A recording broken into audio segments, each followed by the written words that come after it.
ಪಿತ್ರಾರ್ಜಿತ ಮಳಿಗೆ ಖಾತೆ ಬದಲಾವಣೆಗಾಗಿ 1 ವರ್ಷದಿಂದ ಅಲೆದಾಡಿಸುತ್ತಿರುವ ಪುರಸಭಾ ಮುಖ್ಯ ಅಧಿಕಾರಿ ಹೇಮಂತ್ ವಿರುದ್ಧ ಬುಧವಾರದಿಂದ ಉಪವಾಸ ಸತ್ಯಾಗ್ರಹವನ್ನು ನಡೆಸಲಾಗುವುದು ಎಂದು ಮಾಜಿ ಪುರಸಭಾ ಅಧ್ಯಕ್ಷ ಸಿಟಿ ಅಶೋಕ್ ಕುಮಾರ್ ತಿಳಿಸಿದರು. ಪತ್ರಿಕಾ ಮಾಧ್ಯಮದ ವಂದಿಸ್ತಾ ನಾನು ಈ ಪುರಸಭೆಯ ಒಂದು ದುರಾಡಳಿತದ ಬಗ್ಗೆ ಅಧಿಕಾರಿಗಳ ಒಂದು ನೆಗ್ಲೆಕ್ಟ್ ಹೇಳ್ತಾರಲ್ಲ ಅದ್ರ ಬಗ್ಗೆ ನಾನು ಕೆಲವು ಪ್ರಸ್ತಾವನೆ ತಮ್ಮಂದು ಹಂಚ್ಕೊಳ್ಳಿಕ್ಕೆ ನಾನು ಇಲ್ಲಿ ಬಂದಿದ್ದೀನಿ. ಮೊದಲನೇದಾಗಿ ಈಗ ಪಟ್ಟಣದ ಪತ್ರಕರ್ತರ ಭವನದಲ್ಲಿ ಪತ್ರಿಕಾಗೋಷ್ಠಿ ನಡೆಸಿ ಮಾತನಾಡಿ, ಅಶೋಕ್ ಕುಮಾರ್ ನಮ್ಮ ಪಿತ್ರಾರ್ಜಿತ ಮಳಿಗೆಯ ಖಾತೆ ಬದಲಾವಣೆಗಾಗಿ 1 ವರ್ಷದಿಂದ ನಿರಂತರವಾಗಿ ಕಂದಾಯವನ್ನು ಸಂಪೂರ್ಣವಾಗಿ ಪಾವತಿ ಮಾಡಿ ಅರ್ಜಿ ಸಲ್ಲಿಸಿದ್ರೂ ಸಹ ಇಲ್ಲಿ ತನಕ ಖಾತೆ ಬದಲಾವಣೆ ಮಾಡಿರುವುದಿಲ್ಲ ಎಂದು ಆರೋಪಿಸಿದರು. ನನ್ನಂತಹ ಜನಪ್ರತಿನಿಧಿಗೆ 1 ವರ್ಷದಿಂದ ಖಾತೆ ಬದಲಾವಣೆ ಮಾಡಲು ಸತಾಯಿಸುತ್ತಿರುವ ಚಂದ್ರಾಯಪಟ್ಟಣ ಪುರಸಭೆ ಮುಖ್ಯ ಅಧಿಕಾರಿ ಹೇಮಂತ್ ನಡೆ ಸರಿಯಿಲ್ಲ ಎಂದು ಪುರಸಭೆ ಮಾಜಿ ಅಧ್ಯಕ್ಷನಾದ ನನ್ನಂತಹ ಜನಪ್ರತಿನಿಧಿಗೆ ಈ ರೀತಿ ವರ್ಷಾನುಗಟ್ಟಲೆ ಸತಾಯಿಸುತ್ತಿರುವ ಮುಖ್ಯ ಅಧಿಕಾರಿ ಹೇಮಂತ್ ಜನಸಾಮಾನ್ಯರನ್ನ ಯಾವ ರೀತಿ ಸತಾಯಿಸುತ್ತಾರೆ ಎಂಬುದನ್ನು ನಾನು ಕಣ್ಣಾರೆ ಕಂಡಿದ್ದೇನೆ ಎಂದು ಬೇಸರ ವ್ಯಕ್ತಪಡಿಸಿದರು. ಈ ಪುರಸಭಾ ಅಧಿಕಾರಿ ತುಂಬಾ ಭ್ರಷ್ಟಾಚಾರದಲ್ಲಿ ತೊಡಗಿದ್ದು ಹಣ ಕೊಟ್ಟರೆ ಯಾರ ಹೆಸರಿಗೆ ಬೇಕಾದರೂ ಪುರಸಭೆಯ ಜಾಗವನ್ನ ಖಾತೆ ಮಾಡಿಕೊಡುತ್ತಾರೆ ಎಂದು ಆರೋಪಿಸಿದರು. ಪುರಸಭಾ ವ್ಯಾಪ್ತಿಯಲ್ಲವಾರು ಕಟ್ಟಡಗಳು ನೀತಿ ನಿಯಮಗಳನ್ನು ಮೀರಿ ಕಟ್ಟಡಗಳ ನಿರ್ಮಾಣ ಮಾಡುತ್ತಿದ್ದರೂ ಸಹ ಪುರಸಭಾ ಮುಖ್ಯ ಅಧಿಕಾರಿ ಕೇವಲ ಹಣ ಮಾಡುವ ಉದ್ದೇಶದಿಂದ ಮೌನವಾಗಿದ್ದಾರೆ ಎಂದು ಆರೋಪಿಸಿದರು.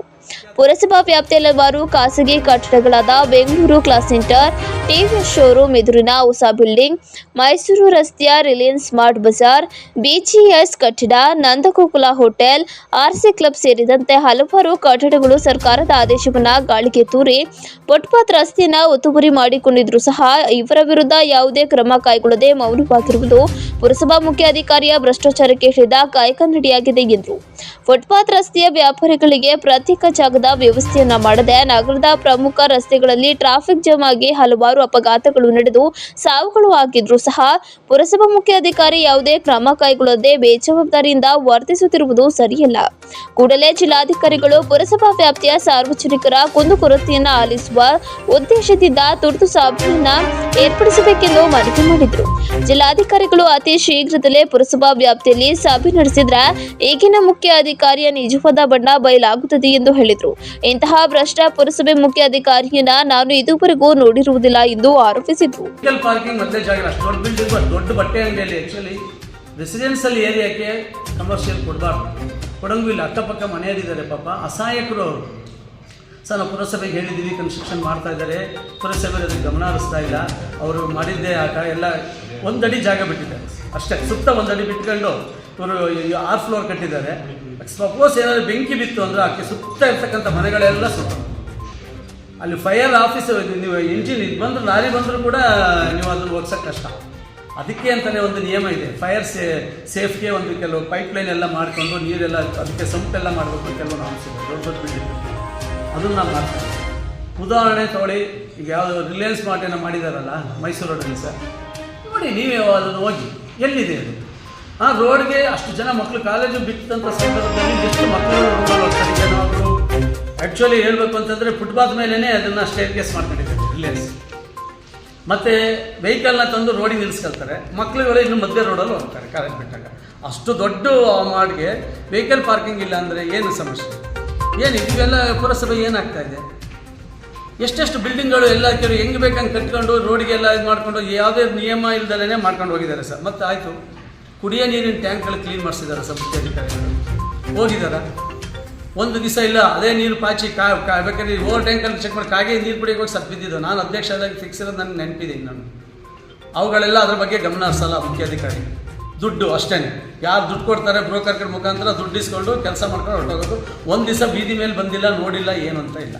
ಇವು ಫುಟ್ಪಾತ್ನವ್ರಿಗೆ ಪಾಪ ಅವ್ರದ್ದೇ ಅದರಲ್ಲಿ ಜೀವನ ಮಾಡಬೇಕು, ಅವ್ರಿಗೆ ಅದನ್ನು ವ್ಯವಸ್ಥಿತವಾಗಿ ಫುಟ್ಪಾತ್ನವ್ರಿಗೆ ಒಂದು ಕಲ್ಪಿಸ್ಕೊಡ್ಲಿ ಬಿಡಿ.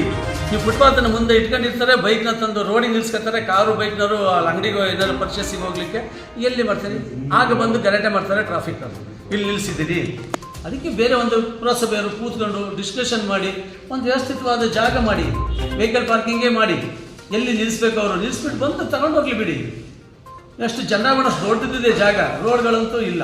ನೀವು ರೋಡಿಗೆ ಚಿರಂಟಿ ಮೇಲೆ ಕಟ್ಕೊಳ್ಳಿ, ಕೇಳಲ್ಲ. ಯಾರೇ ಬೇಕಾದ್ರೆ ಇದು ಮಾಡಿ ರೋಡ್ಗೆ ಜಲ್ಲಿ ಮರಳು ಹಾಕೊಳ್ಳಿ ಕೇಳಲ್ಲ. ಇದು ತುಂಬ ಮನಸ್ಸಿಗೆ ಬೇಸರ ಆಗಿದೆ ಸರ್. ಎಲ್ಲ ಪುರಸಭೆ ಮುಖ್ಯಾಧಿಕಾರಿಗಳ ಒಂದು ಇದು ಗೊತ್ತಿಲ್ಲ. ನಾನು ಈ ಮಾಧ್ಯಮ ಮುಖಾಂತರ ನಾನು ಮೊನ್ನೆ ಜಿಲ್ಲಾಧಿಕಾರಿಗಳಿಗೆ ಕೇಳ್ಕೊಳ್ತೀನಿ, ದಯವಿಟ್ಟು ಬಂದು ಸಾರ್ವಜನಿಕ ಚನ್ನಪಟ್ಟಣ ಟೌನ್ನೇ ಸಾರ್ವಜನಿಕನ ಒಂದು ಜನಸಂಪರ್ಕ ಸಭೆಯನ್ನು ಕರೀರಿ ದಯವಿಟ್ಟು. ಆಗ ಗೊತ್ತಾಗುತ್ತೆ ಜನಗಳ ಸಾಮಾನ್ಯ ಜನಗಳ ಕಷ್ಟ ನೋವು ತಮ್ಮಲ್ಲಿ ತೋಡ್ಕೊಂಡಾಗ ಆಗ ಬೇಕಾದ್ರೆ ನಾನು ಹೇಳಿದ್ದು ಸರಿನಾ ತಪ್ಪು ಅಂತ ನೀವು ಬೇಕಾದ್ರೆ ಮನವರಿಕೆ ಮಾಡಿ. ನಾನು ಹೇಳಿದ್ದು ತಪ್ಪಾಗಿದ್ದರೆ ನೀವು ಏನು ಅದಕ್ಕೆ ಇದಕ್ಕೆ ಶಿಕ್ಷೆಗೆ ನಾನು ಹರನಾಗಿರ್ತೀನಿ ಬೇಕಾದ್ರೆ. ಮಾನ್ಯ ಜಿಲ್ಲಾಧಿಕಾರಿಗಳು ಇದನ್ನು ಗಳಿಸ್ಬೇಕು. ಮತ್ತು ನಾನು ಮುಖ್ಯಾಧಿಕಾರಿಗಳು ಹೇಳ್ತಾ ಇದ್ದೀನಿ, ನನಗೆ ಈ ತಿಂಗಳು ಬುಧವಾರದವರೆಗೂ ನೀವು ಮುಂದಿನ ಬುಧವಾರದವರೆಗೂ ನಾನು ಗಡುವನ್ನು ಕೊಟ್ಟಿದ್ದೀನಿ. ನಂದು ಕಾನೂನು ಪ್ರಕಾರ ಕರೆಕ್ಟಾಗಿ ಇದು ಇರೋದ್ರಿಂದನೇ ನಾನು ಕೇಳ್ತಾ ಇರೋದು, ನನಗೆ ಖಾತೆಯನ್ನು ಮಾಡಿಕೊಡ್ಬೇಕು.